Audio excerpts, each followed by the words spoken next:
रामपुर के शांत गांव के बाहर एक पुरानी सड़ी हुई हवेली खड़ी थी। ये एक ऐसी जगह थी जिसे समय ने भुला दिया था और लोगों ने छोड़ दिया था। गांव वाले इसे शापित हवेली कहते थे। उसकी दीवारें काई और बढ़ती बेलों से ढकी हुई थीं और उसकी खिड़कियां खोखली अंधेरी आंखों की तरह दुनिया को घूर रही थीं। गांव वालों का मानना था कि यह जगह खाली नहीं थी। वे कहते थे कि यह बेचैन आत्माओं का घर था, ऐसी आत्माएं जिन्हें कभी शांति नहीं मिली। कहानियां पीढ़ियों से चली आ रही थीं, अजीब आवाजों, डरावनी रोशनी और परछाइयों की कहानियां जो चांदनी में नाचती थीं जब कोई नहीं होता था। हवेली का एक अंधेरा इतिहास था, एक अतीत जो उसकी नींव में ही खुदा हुआ था। किंवदंतियों में एक अमीर परिवार की बात थी जिसने सदियों पहले हवेली बनवाई थी। कहा जाता था कि वे क्रूर और अन्यायी थे, गरीबों का शोषण अपने फायदे के लिए करते थे। एक दिन गांव की एक युवती, जिसे परिवार के मुखिया ने गलत किया था, ने हवेली और उसमें रहने वाले सभी को श्राप दिया और फिर उसकी दीवारों के भीतर अपनी जान ले ली। उस दुखद दिन के बाद से यह माना जाता था कि उसकी प्रतिशोधी आत्मा उस संपत्ति में भटकती है। गांव वालों का दावा था कि जो कोई भी हवेली में प्रवेश करने की हिम्मत करेगा, खासकर अमावस की रात को, उसे उसके प्रकोप का सामना करना पड़ेगा। हवेली के आसपास की हवा हमेशा भारी रहती थी, डर और दुख की भावना से भरी हुई। वहां हुई त्रासदी की एक निरंतर याद दिलाती थी। हर रात जैसे ही रामपुर पर अंधेरा छा जाता, हवेली के चारों ओर एक अजीब चुप्पी छा जाती। कोई चिड़िया चहचहाती नहीं, कोई जानवर उसके टूटे हुए फाटकों के पास नहीं भटकता। गांव वाले अपने दरवाजे और खिड़कियां बंद कर लेते, बुरी आत्माओं को दूर रखने के लिए प्रार्थना करते। वे अपने बच्चों को उस भूतिया औरत की कहानियां सुनाते जो हॉल में भटकती रहती थी, जिसकी रोने की आवाज हवा में सुनाई देती थी। ये कहानियां सिर्फ बच्चों को डराने के लिए नहीं थी, वे पूरे समुदाय द्वारा मानी जाने वाली एक सच्ची मान्यता थी। हवेली सिर्फ एक इमारत से बढ़कर थी, यह डर का प्रतीक थी। एक ऐसी जगह जहां जीवित और मृत के बीच की रेखा धुंधली मानी जाती थी। सालों से कई लोगों ने असाधारण गतिविधियों को देखने का दावा किया था। कुछ ने खाली गलियारों से अपने नाम पुकारने वाली हल्की फुसफुसाहट सुनने की बात कही।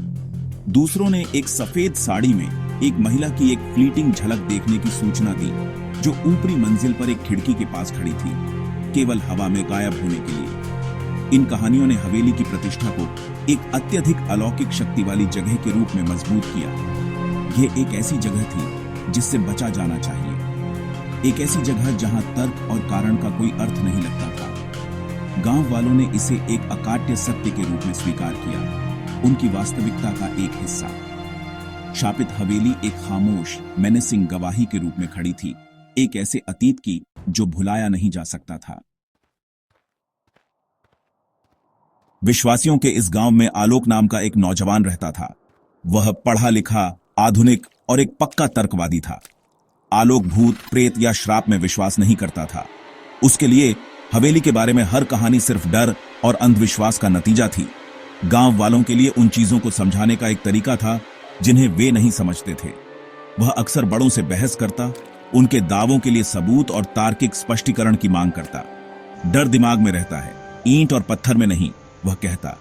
उनकी चेतावनियों को एक आत्मविश्वास भरी मुस्कान के साथ खारिज करता। उसके दोस्त समीर और राकेश अक्सर आलोक के संदेह और गांव की गहरी मान्यताओं के बीच फंसे रहते थे। वे आलोक की हिम्मत की तारीफ करते थे, लेकिन हवेली से अंदर ही अंदर डरते भी थे। एक शाम जैसे ही तीनों दोस्त स्थानीय चाय की दुकान पर बैठे थे, शापित हवेली का विषय फिर से उठ गया। एक बूढ़े आदमी ने उन्हें आने वाली अमावस की रात के बारे में चेतावनी दी, दावा करते हुए कि यह वह रात थी जब हवेली में आत्माएं सबसे शक्तिशाली होती थीं। यह आलोक के लिए आखिरी धक्का था। उसने इसे एक बार और हमेशा के लिए मिथकों को उजागर करने का सही अवसर देखा। उसने अपने दोस्तों को देखा और घोषणा की, इन कहानियों को बहुत हुआ।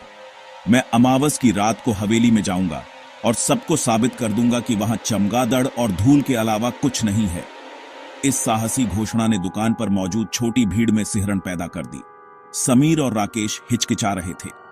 उन्होंने डरावनी कहानियां सुनकर बड़े हुए थे और हवेली में एक रात बिताने का विचार उन्हें डर से भर देता था। आलोक, यह अच्छा विचार नहीं है, समीर ने विनती की। भाग्य को क्यों आजमाएं? अगर कहानियां सच हुई तो, राकेश ने जोड़ा। उसकी आवाज थोड़ी कांप रही थी, लेकिन आलोक अडिग था। उसने उनकी हिम्मत को चुनौती दी, उन्हें कायर कहा कि वे जिसे वह बचकानी परियों की कहानियां कहता था, उस पर विश्वास करते थे। उसने तर्क दिया कि सच्ची दोस्ती का मतलब चुनौतियों का एक साथ सामना करना है। अनिच्छा से, आलोक की जिद से प्रभावित होकर और अपने दोस्त को अकेला न छोड़ने की इच्छा से समीर और राकेश उसके इस काम में शामिल होने के लिए सहमत हो गए। योजना तय हो गई। अमावस की रात को तीनों शापित हवेली में प्रवेश करेंगे। वे पूरी रात वहीं बिताएंगे, फ्लैशलाइट और एक कैमरा लेकर अपने उबाऊ प्रवास को डॉक्यूमेंट करने के लिए। आलोक को विश्वास था कि वे अगली सुबह धूल और जाले के फुटेज के साथ वापस लौटेंगे और अंततः गांव के अंधविश्वासों को खत्म कर देंगे।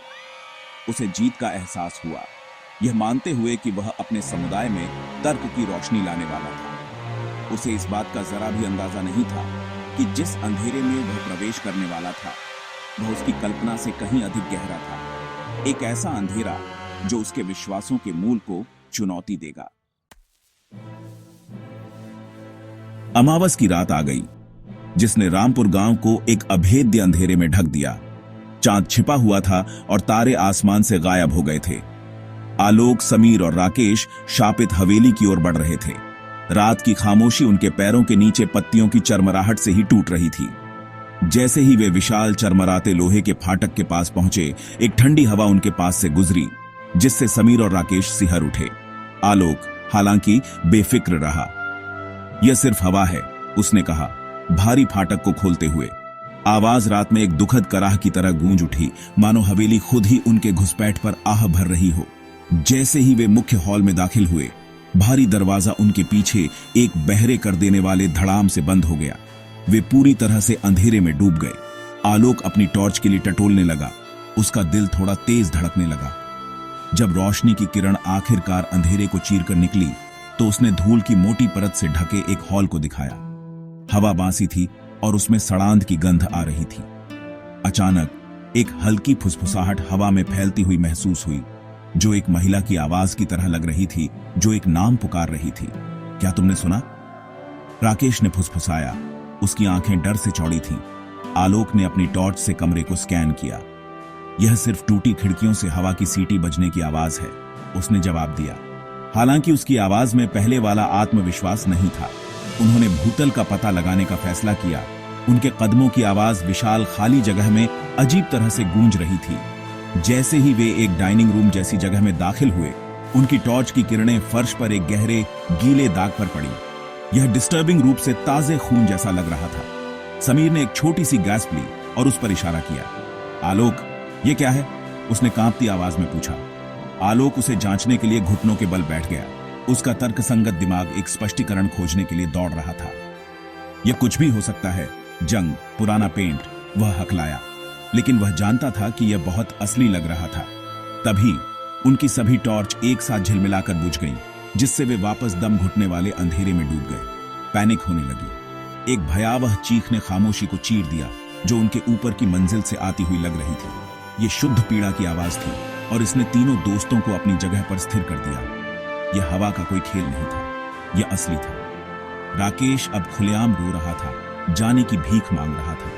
आलोक भी अपनी कंपोजर बनाए रखने के लिए संघर्ष कर रहा था। कमरे का तापमान नाटकीय रूप से गिर गया और वे अपनी सांस को घने अंधेरे में देख सकते थे। हवेली अब सिर्फ एक पुरानी, परित्यक्त इमारत नहीं थी। यह जीवित महसूस हो रही थी और यह गुस्से में महसूस हो रही थी। चुनौती एक भयावह ऑर्डियल में बदल गई थी और रात अभी खत्म नहीं हुई थी। अंधेरे में हडल्ड दोस्तों ने अपनी टॉर्च फिर से जलाने की पूरी कोशिश की। कुछ फ्रैंटिक पलों के बाद समीर की टॉर्च फिर से जल उठी, जिससे कमरे में एक कमजोर, कांपती हुई रोशनी फैल गई। उस हल्की रोशनी में उन्होंने उसे देखा। लंबे गलियारे के दूसरे छोर पर एक आकृति खड़ी थी। वह एक महिला थी, फटी हुई सफेद साड़ी में लिपटी हुई। उसके लंबे काले बाल उसके चेहरे को ढके हुए थे। वह बिल्कुल स्थिर खड़ी थी, अंधेरे के खिलाफ एक गोस्टली सिलुएट। हवा असहनीय रूप से ठंडी हो गई और एक ओवरवेलमिंग निराशा की भावना उन पर छा गई।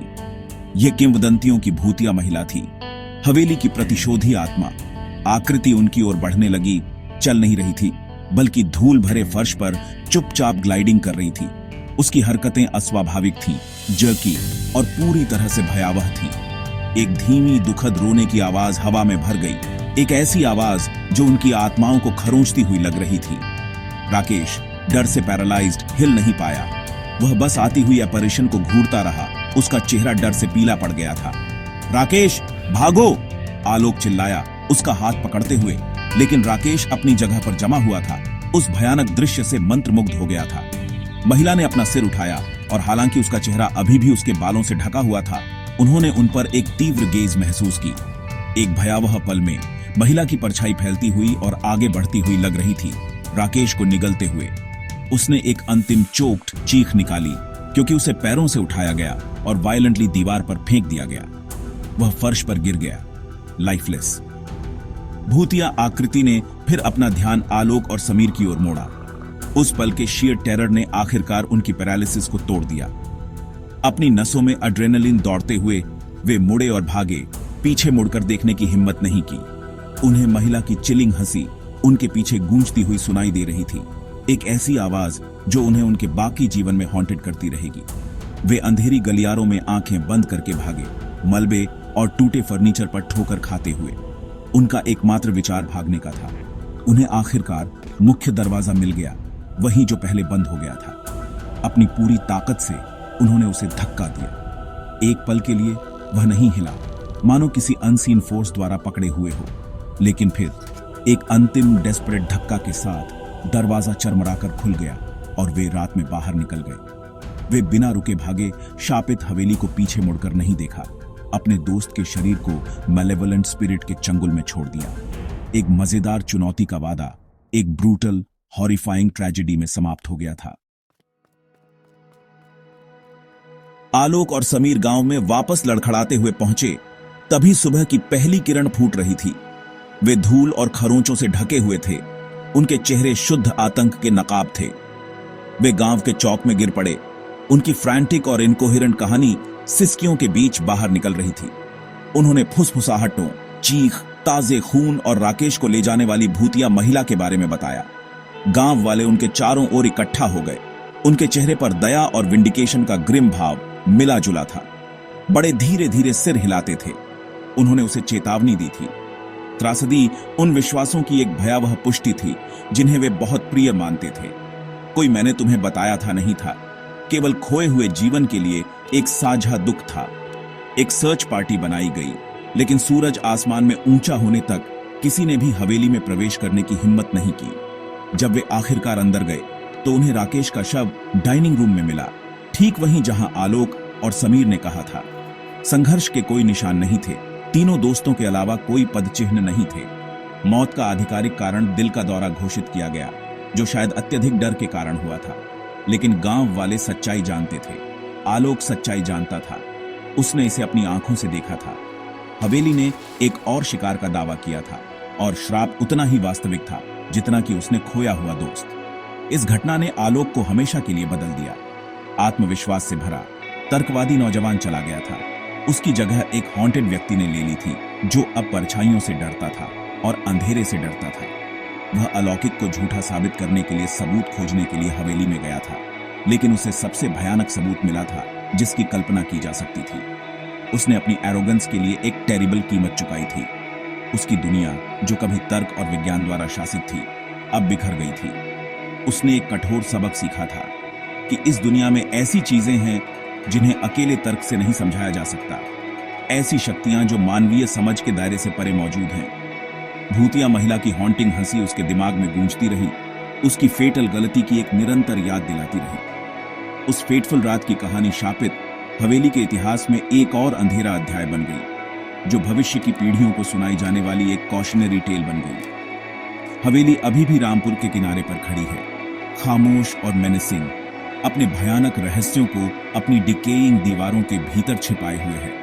आलोक का अनुभव इसमें मौजूद हॉरर्स की एक चिलिंग गवाही के रूप में कार्य करता है।